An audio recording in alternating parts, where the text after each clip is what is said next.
Santa Mónica Radio y TV Más Digital presenta Curso Bíblico con Fray Roberto Armas. Únete a Fray Roberto Armas mientras nos guía en un viaje de descubrimiento y reflexión a través de las Sagradas Escrituras. Explora las enseñanzas de la Biblia, profundiza en su significado y descubre lo que nos dice Dios a través de su palabra. No te pierdas Curso Bíblico con Fray Roberto Armas. Sintonízanos y enriquece tu camino de fe.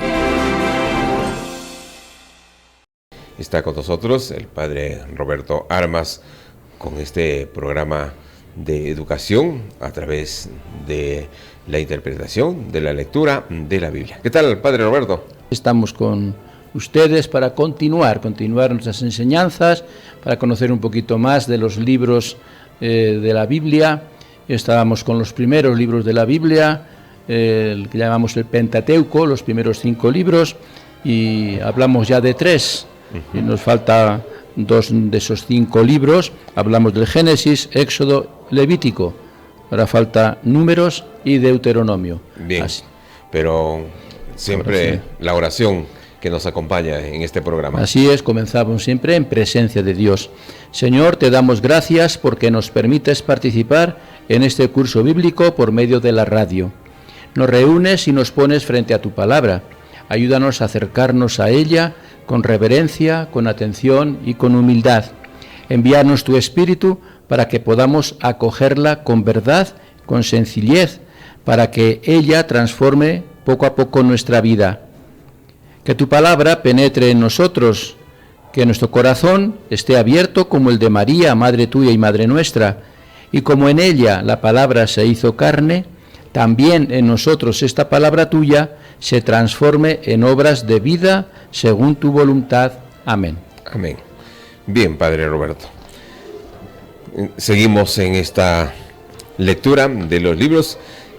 Padre Roberto, ¿qué decir del libro de los Números? Así es, pues, hablamos del último día del Levítico, que es el 3er libro. El 4º libro en orden en la Biblia es el libro de los Números. El título de Números refleja bastante imperfectamente el contenido de este 4º libro del Pentateuco, pero destaca al menos una de sus características: la preocupación por las precisiones numéricas. Por eso viene el número de los números. Esta preocupación se manifiesta, entre otras cosas, en los 2 censos registrados en este libro, en el capítulo del 1 al 4, el primer censo, y después en el capítulo 26, hay otro censo. También en la reglamentación sobre los sacrificios, ¿no? La cantidad de sacrificios que había y cómo era su organización. Lo tenemos en los capítulos 28 y 29. También en las instrucciones para el reparto del botín cuando había habido una guerra, ¿no? Eso lo tenemos en el capítulo 31. Y también para la división del territorio alrededor de las ciudades levíticas, lo tenemos también en el capítulo 35. Los judíos de lengua hebrea llamaban a este libro en el desierto, así se llamaba, el libro de en el desierto, porque estas 2 palabras son las más importantes en el versículo inicial del libro. Por eso dicho título evoca otro de sus temas característicos: la marcha de los israelitas a través del desierto, desde el Sinaí hasta las fronteras de la tierra prometida, Canaán. El libro de los Números da la impresión de ser un conjunto de elementos heterogéneos, sin ninguna conexión lógica aparentemente. A pesar de todo, es posible establecer un cierto orden si se tiene en cuenta el marco geográfico de los acontecimientos relatados. Principalmente 3 partes, ¿no? La partida desde el Sinaí, del monte Sinaí, donde se encontraba Moisés con Dios, y donde Dios le hablaba a Moisés. Ahí se prepara con un censo del pueblo y con las ofrendas presentadas con motivo de la dedicación del santuario. es prácticamente del capítulo 1 hasta el capítulo 10. Después, la segunda parte, después de celebrar la segunda Pascua, los israelitas salen del Sinaí y llegan a Cadés, donde realizan un intento desafortunado de entrar en Canaán por el sur. El primer intento de entrar a la tierra prometida fue un fracaso. Y el tercer momento es que tras una larga permanencia en Cadés, pues a las orillas ya de Jericó, vuelven a ponerse en camino y llegan a las estepas de Moab, ya frente a la ciudad de Jericó, que es el lugar por donde entraron. Eso lo tenemos en los capítulos del 22 al 36. Son esas tres partes del libro. En torno a estos relatos se mezclan numerosas disposiciones legales y litúrgicas que completan la legislación del Sinaí, la cantidad de leyes y normas que Moisés va dando al pueblo, y así preparan el establecimiento de Israel en Canaán, ya con unas leyes establecidas. En este libro de los Números vuelven a aparecer las tradiciones que hemos dicho también en los libros anteriores, la tradición yavista, la tradición eloísta y la tradición sacerdotal. Esta última es la que dio forma de acabado a toda la obra de los Números y, vamos a decir, le imprimió su espíritu peculiar. Es inútil buscar en esta compilación de antiguas tradiciones un relato exacto y ordenado de cómo sucedieron los hechos, ¿no? La tradición sobre el itinerario del desierto es fragmentaria y se limita a unos pocos episodios. Además, la historia es vista desde una perspectiva siempre religiosa. Su intención es mostrar la solícita providencia de Dios a favor de su pueblo. Dios siempre presente con el pueblo y siempre a su favor, siempre fiel, a pesar de las murmuraciones y rebeldías del mismo pueblo, ¿no?, que se rebelaba continuamente. Durante su marcha por el desierto, Israel vivió sus primeras experiencias como pueblo de Dios. Se comenzaron a sentir pueblo, como una nación. Allí la masa heterogénea de fugitivos que habían salido de Egipto bajo la guía de Moisés comenzó a tomar conciencia de su destino común. Todos tenían el mismo destino, que es formar el pueblo en una tierra nueva. Al llegar a la plenitud de los tiempos, ya con el tiempo, la llegada de Jesús, también el nacimiento del nuevo pueblo de Dios estuvo vinculado con el desierto, porque también en el desierto predicó y bautizó Juan Bautista para preparar el camino del Señor. También allí en el desierto Jesús fue llevado por el Espíritu y fue tentado para prepararse y a cumplir su misión de iniciador y consumador de nuestra fe. Por lo tanto, por una parte es el comienzo del pueblo de Israel como nación al querer establecerse, en la tierra prometida, en un lugar nuevo. Ya no están esclavos en un país extraño como es Egipto, sino ya van a tener un lugar común para todo el pueblo donde vivir, con unas normas que había dado Moisés para todo el pueblo, con una reglamentación, de ahí que hablamos de tantos números de normas, números de leyes y números de normas que Moisés fue dando para tener esa conciencia de nación. Y eso se repite después a nivel ya salvífico de todos nosotros, de todo el pueblo de Dios, con la llegada de Jesús. Con la llegada de Jesús pues se establece prácticamente también un nuevo pueblo. El nuevo pueblo de Israel es el nuevo pueblo de Dios, que es la Iglesia, la que Jesús instituye como si fuera un pueblo, una comunidad, una gran familia de todos sus seguidores. Todos los que se bautizan en nombre de Jesús forman parte de este nuevo pueblo que ya no se instala en un lugar geográfico, sino que es a nivel de todo donde se encuentren. No es lugar específico, sino es la Iglesia y es una comunidad de una experiencia de vida cristiana. Bien, hablar de la Biblia, hablar de los libros, con el padre Roberto Armas, que hace un momento nos hacía un recorrido y rememoraron porque usted que tiene una Biblia seguramente empieza a leer, a buscar, y estos antecedentes precisamente lo explica nuestro Padre Roberto. Y para seguir en este recorrido, Padre Roberto, ¿y qué decir del Deuteronomio? Deuteronomio es el quinto libro. El quinto libro de estos conjunto de 5 libros primeros de la Biblia. Deuteronomio, ¿qué significa eso? Esa palabra es una palabra también de origen griego y significa segunda ley o segundas normas. Deuter en griego es segundo u otro, también puede ser otra ley, pero más bien segunda ley, ¿no? Y nomio es prácticamente leyes, normas, ¿no? Entonces, la palabra significa eso, la segunda ley. ¿Por qué la segunda ley? Porque ya Moisés había dado los 10 mandamientos, ya en el mismo Génesis, en el Éxodo, ya aparecen los 10 mandamientos, cuando llegan al Sinaí, Dios se los da esas tablas de la ley famosas, y Moisés se lo da al pueblo. La primera ley, vamos a decir que serían los 10 mandamientos.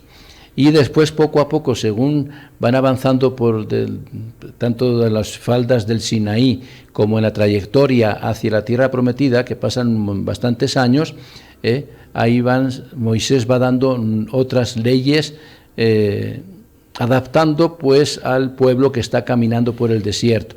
Que muchas leyes o normas pues son a veces de educación, normas de educación, o sobre todo de higiene, porque no están establecidos en sus casas, en lugar estable, sino que están peregrinando, están por el desierto, están en un lugar, en tiendas de campaña prácticamente, hacen la vida ahí, y para conservar la higiene y la salud de todo un pueblo que está por el desierto, va dando normas también, y las acomodan esas normas también a lo religioso, van unidos las normas higiénicas, las normas de salud, de qué hay que comer, qué es lo que no hay que comer, cómo hay que comerlo, cómo hay que lavarse, cómo hay que purificarse y demás, va unido también a lo religioso. Entonces, Padre, esas son las segundas normas o leyes que da, por eso se llama así el nombre. Claro, ahí se recopilaban las orientaciones, vamos a decir, sí, ¿no?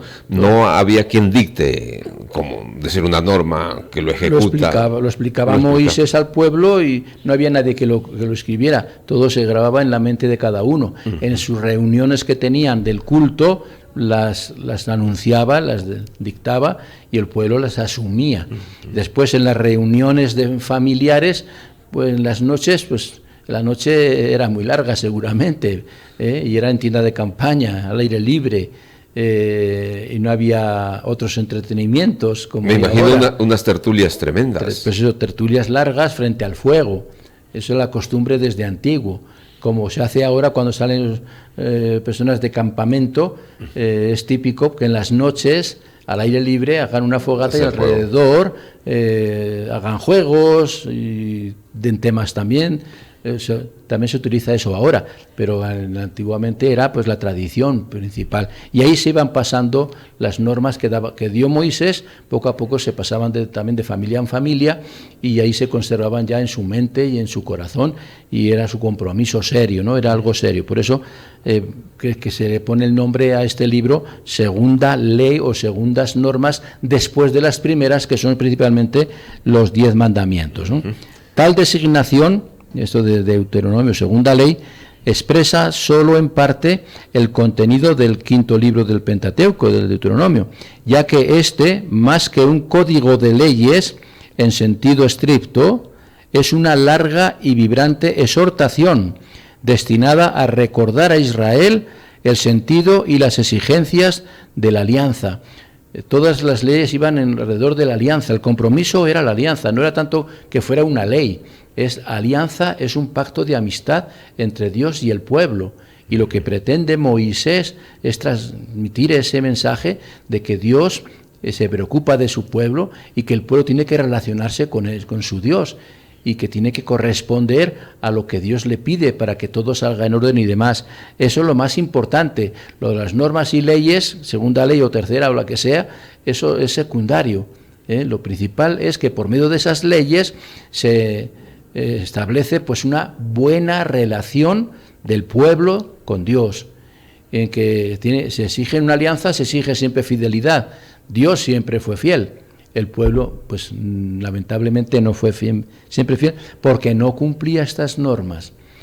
Cumplía algunas, otras no, y cayó muy fácilmente en apartarse de Dios y buscarse otros dioses y demás. Lo tenemos ahí también en los mismos libros, los detalles, ¿no? Entonces, lo importante era no tanto código de leyes y demás, sino una exhortación que va dando Moisés al pueblo para que el pueblo recuerde siempre esa alianza que Dios ha hecho con él y esa responsabilidad que tiene el pueblo de corresponder a esa alianza. De allí que las prescripciones concretas estén siempre acompañadas de advertencias del mismo Moisés o de los dirigentes, de reproches, a veces promesas y también amenazas. Si cumples esto, Dios promete esto, si no lo cumples, Dios te va a ir mal, qué sé yo, ¿no? Por eso el Deuteronomio está estructurado como una serie de discursos dirigidos por Moisés a los israelitas antes de su entrada en Canaán. Deuteronomio está no tanto lista de leyes, sino recomendaciones del mismo Moisés o exhortaciones, y ahí pues aprovechaba Moisés para ir diciendo, pues hay que cumplir esta ley, es la otra ley, las demás leyes, pero eran forma de exhortaciones o pláticas con el pueblo, con la gente, explicándole cómo tiene que llevar el pueblo esa buena relación con Dios, ¿no? Esta forma literaria se explica por las circunstancias que dieron origen a la composición del libro. Desde tiempos muy antiguos, los sacerdotes levíticos de la tribu de Levi prolongaron la actividad de Moisés. O sea, lo que predicaba Moisés también después lo predican estos sacerdotes levitas. Los levitas eran los encargados de explicar las normas y leyes y todo lo que había, los discursos que había dado antes Moisés. Ellos son los responsables, los sacerdotes de la tribu de Leví.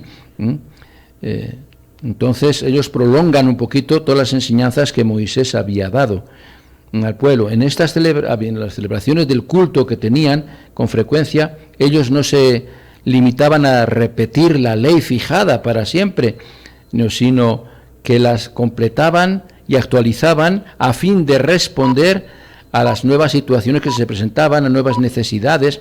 Así los elementos originales o las leyes contenidas en los códigos tradicionales de Israel se veían enriquecidos con elementos originales que eran importantes, que luego quedaron consignados en la legislación general del Deuteronomio. Entre estos aportes merecen especial atención la ley sobre la unidad del santuario. El santuario es el que los une a todos. Los criterios para discernir a los auténticos profetas, quién es el profeta auténtico y quién no lo es. Las severas prescripciones contra la idolatría, contra la idolatría, la prohibición de objetos idolátricos, ¿no? De ídolos falsos.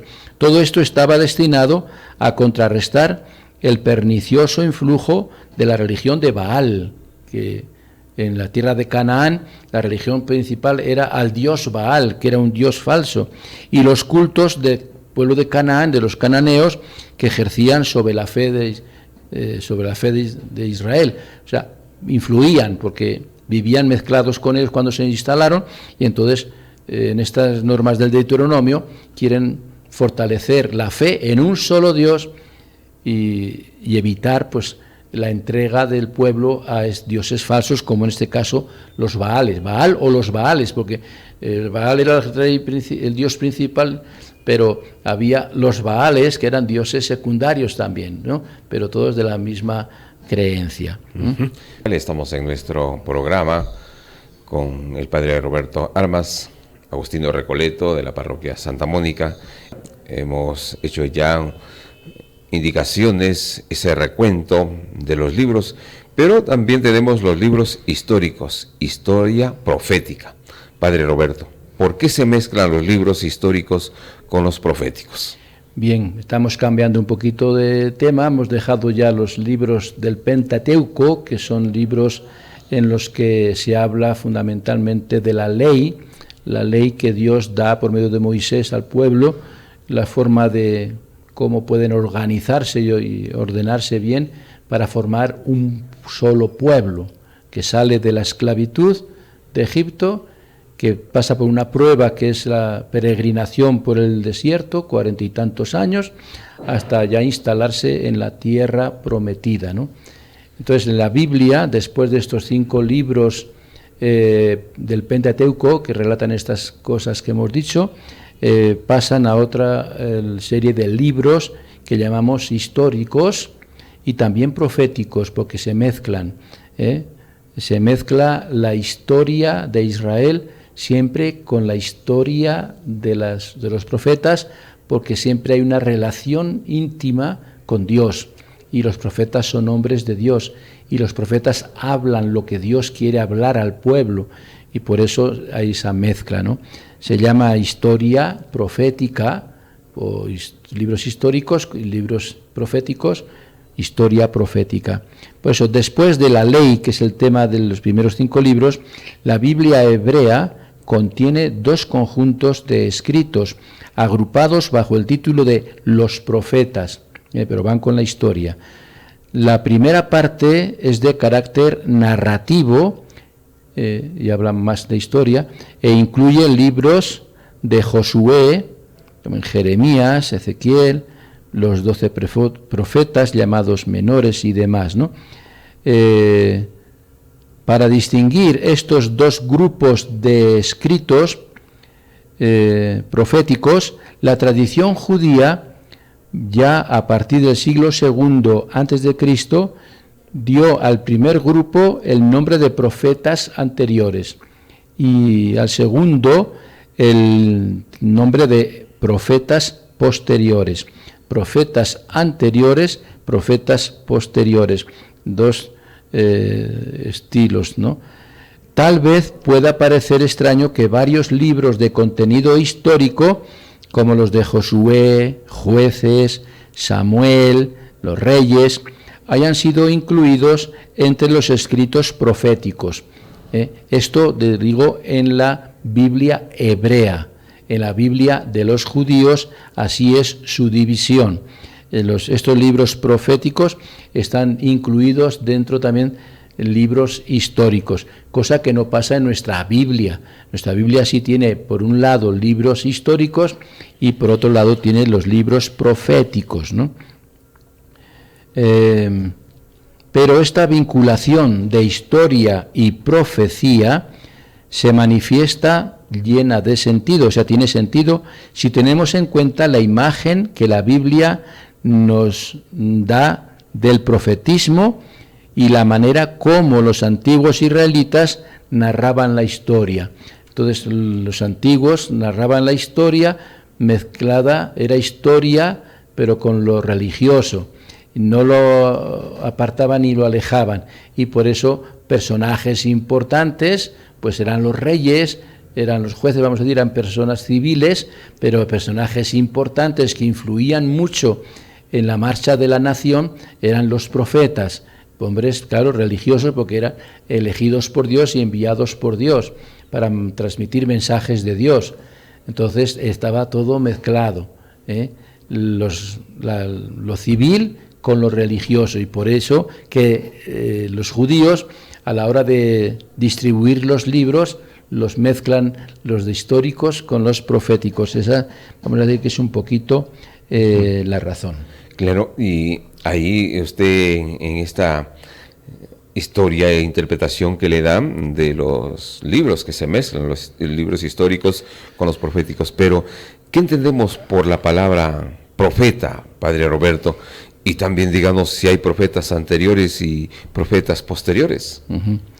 Bien, cuando se emplea la palabra profeta, se suele pensar siempre en alguien dotado de una clarividencia tal que lo capacita para predecir hechos futuros o lejanos, ¿no?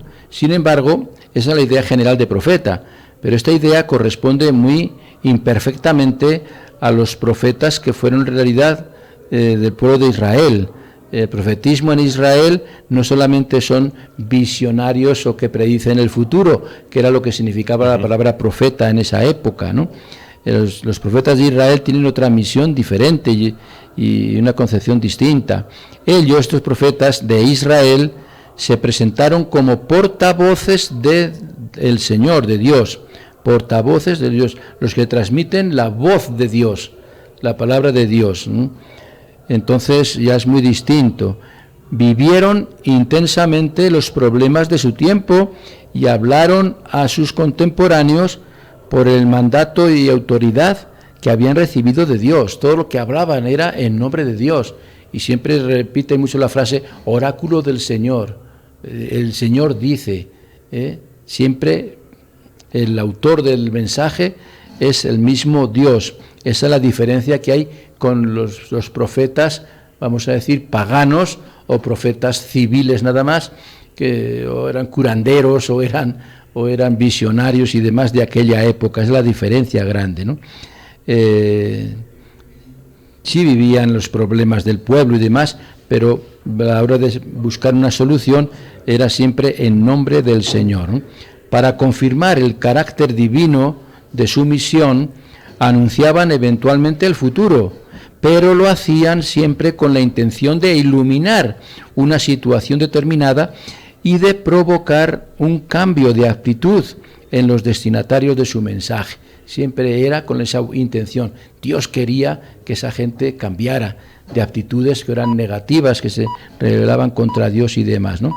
Entonces, para confirmar el carácter divino de su misión, anunciaban lo que Dios quería transmitirles. La lucidez para descubrir la voz de Dios, que habla a través de los acontecimientos, es la característica de la interpretación profética de la historia. Esta visión de los profetas tenían de la historia, no solo que tenían de que los profetas tenían de la historia, esta visión no solo se encuentra en sus propios escritos, sino que también se trasluce en los libros de la Biblia comúnmente llamados históricos. El rasgo distintivo de la historia bíblica no es tanto la presentación material de los hechos, cuanto el descubrimiento del significado que ellos encierran. Más importante es el significado que el mismo hecho en concreto. A lo largo de los libros históricos, como de toda la Biblia, se perfila con claridad y de manera constante el designio salvífico de Dios, siempre lo que Dios desea, que ama, guía y juzga a su pueblo. Este designio está jalonado de promesas y cumplimientos parciales que orientan todo el curso de la historia humana a su consumación definitiva en el reino de Dios. Todo va orientado a hacer la voluntad de Dios. Lo que Dios quiere que el pueblo haga, lo va transmitiendo por medio de los profetas. Por eso son los profetas de Dios, profetas, el profetismo que nosotros entendemos y conocemos bíblico, para siempre buscando el deseo y la voluntad de Dios. ¿Qué quiere Dios en su relación con su pueblo? Bien, Padre, continuamos con nuestro curso bíblico. Padre Roberto Armas, agustino Recoleto, de la parroquia Santa Mónica, dándonos a entender sobre el significado de los libros de la Biblia. Libros históricos, historia profética. Nos hablaba por qué se mezclan los libros históricos con los proféticos, pero, Padre Roberto, la pregunta sería, ¿hay profetas en Israel y profetas fuera de Israel? ¿Cuáles son los profetas anteriores? Nos habla de algunos, ¿no? Samuel, Natán, Elías y Eliseo.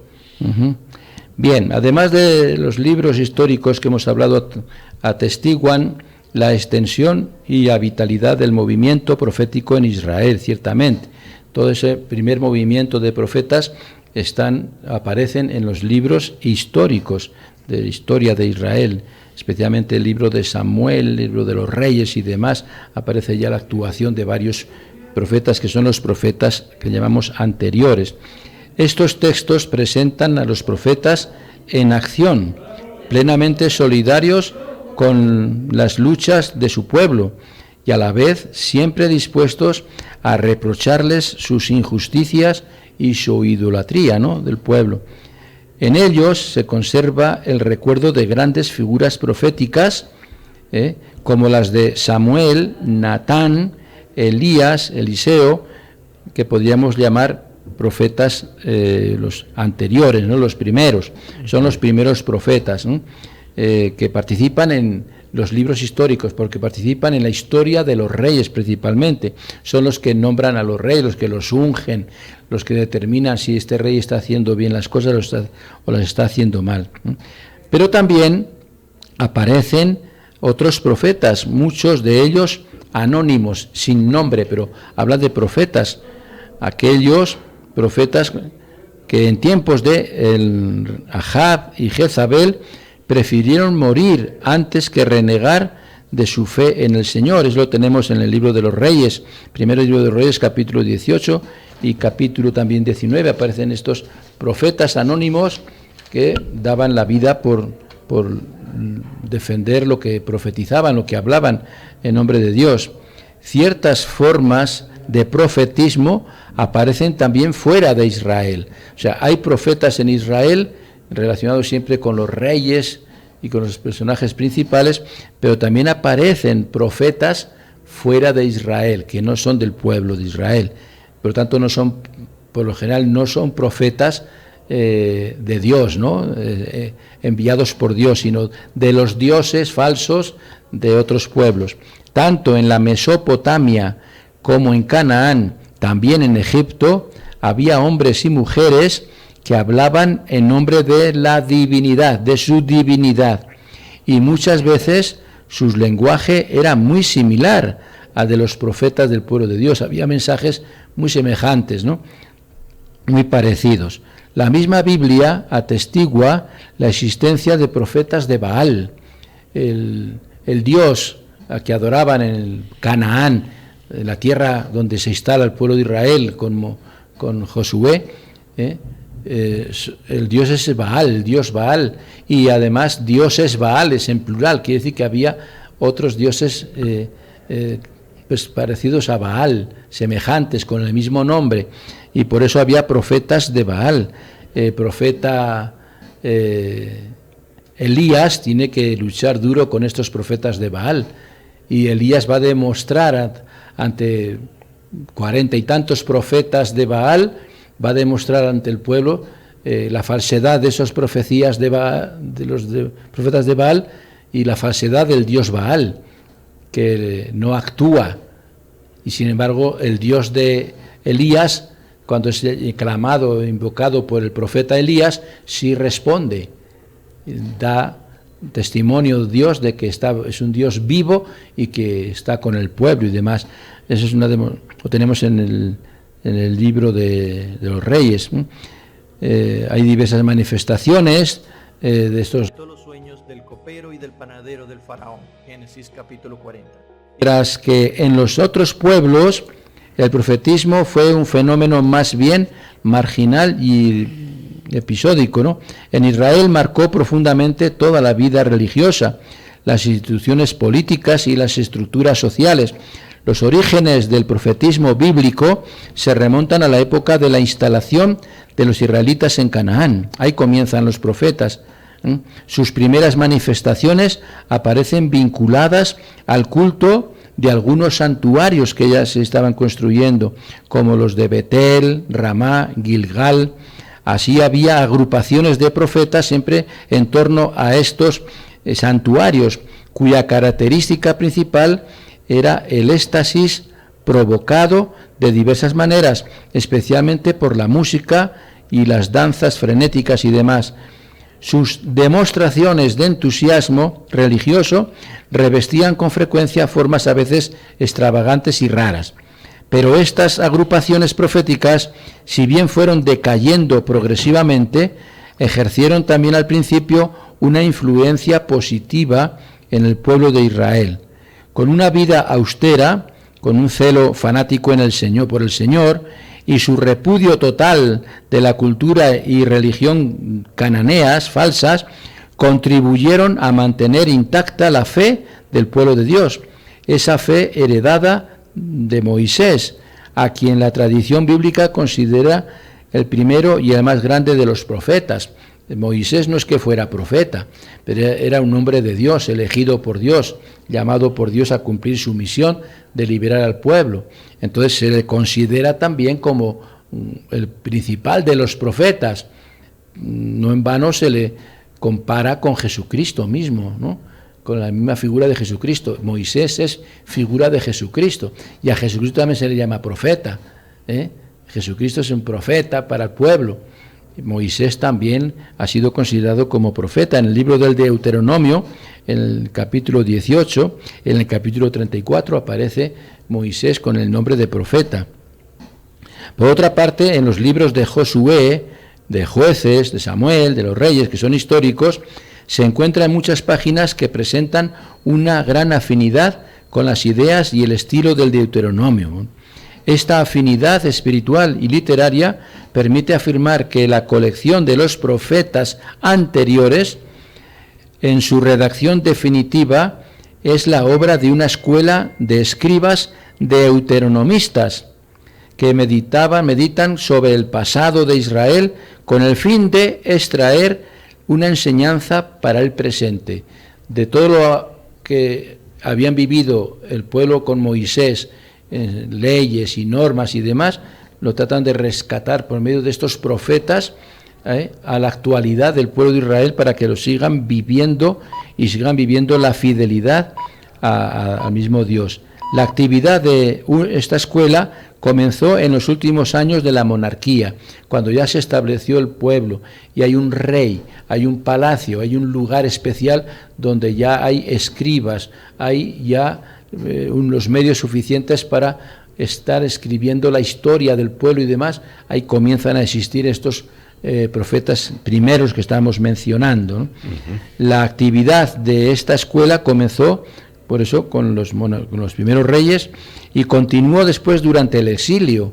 Cuando salen al exilio de Babilonia, ahí comienzan también a manifestarse, tanto antes como en el exilio y después del exilio, los profetas que llamaremos posteriores y demás, ¿no? Precisamente cuando Israel estaba disperso en el exilio, se hacía necesario recordarle que la raíz de todos los males de estar en el exilio, estar desterrados, era la infidelidad a la alianza, y que el único camino de salvación para volver a la normalidad consistía en convertirse al Dios vivo y verdadero, y esta tarea era la de los profetas.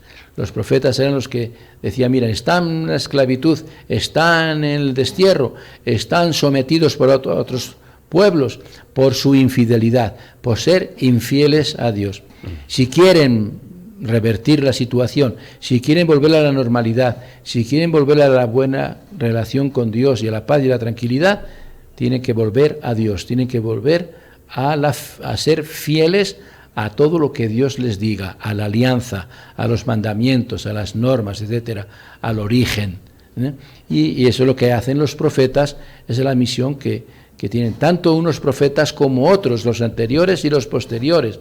Los posteriores son más claro para nosotros porque lo han dejado por escrito. Los profetas posteriores han dejado escritos sus oráculos, sus enseñanzas, sus mensajes de parte de Dios. Son los profetas que conocemos como profetas mayores y profetas menores, unos 16 o 18 profetas que dejaron lo dicho escrito también, en libros escritos que lo tenemos en la Biblia, que de esos hablaremos ya seguramente, porque ha tocado el pitido ya, hablaremos la próxima semana.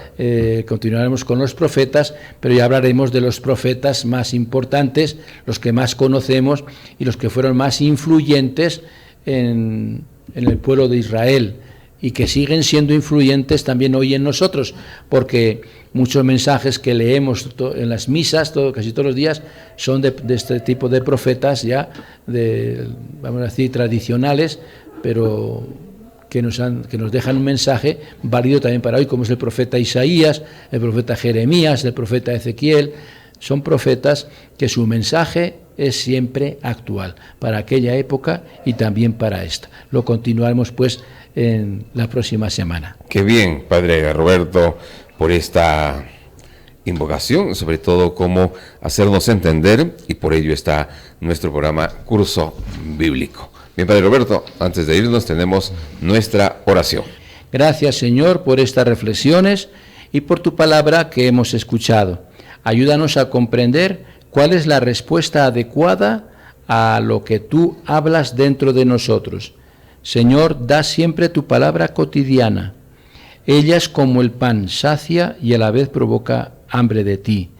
Ella es como el agua, riega, refresca, fecunda y limpia. Ella es como la luz, ahuyenta las tinieblas del error y del pecado e ilumina los ojos del alma para ver mejor nuestra vida. Ella es como una voz misteriosa y penetrante. Cuestiona, responde, alegra, fortalece, penetra en lo íntimo del ser, hiere y sana, angustia y libera, inquieta y trae paz. No nos hagas faltar nunca, Señor, el pan cotidiano de tu palabra. Amén. Amén. Bien, el Padre Roberto Armas, agustino Recoleto de la parroquia Santa Mónica, con su curso bíblico hemos llegado al final del programa. Doctor Juan Carlos Verástegui, cirujano oncólogo, especialista en el manejo del cáncer de cabeza y cuello, tiroides, lengua y mucosas, piel, cáncer de mamas, piel y partes blandas, cáncer de esófago, estómago, hígado, páncreas, colon y recto, tumores retroperitoneales, cáncer de vulva, vagina, cervix, cuerpo del útero y ovario, cáncer de pene, testículo, próstata, vejiga, riñón. Atiende en Onconor, Las Diamelas, 285, Santa Victoria, Chiclayo. Celular 935-776-774.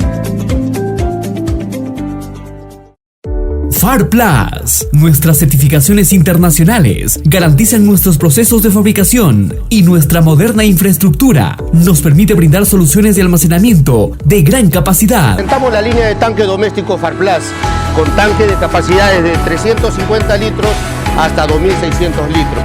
Tanques industriales FAR Plus con capacidades de 5.000, 10.000 y 25.000 litros. Quiero presentarles el tanque 40.000 litros FAR Plus, el único en el país de esta capacidad. En FAR Plus hemos desarrollado nuestro sistema de biodigestores desde el volumen de 600 litros hasta 7.000 litros. Encuéntranos en Chota y Cajamarca, Ferretería Central, distribuidor autorizado.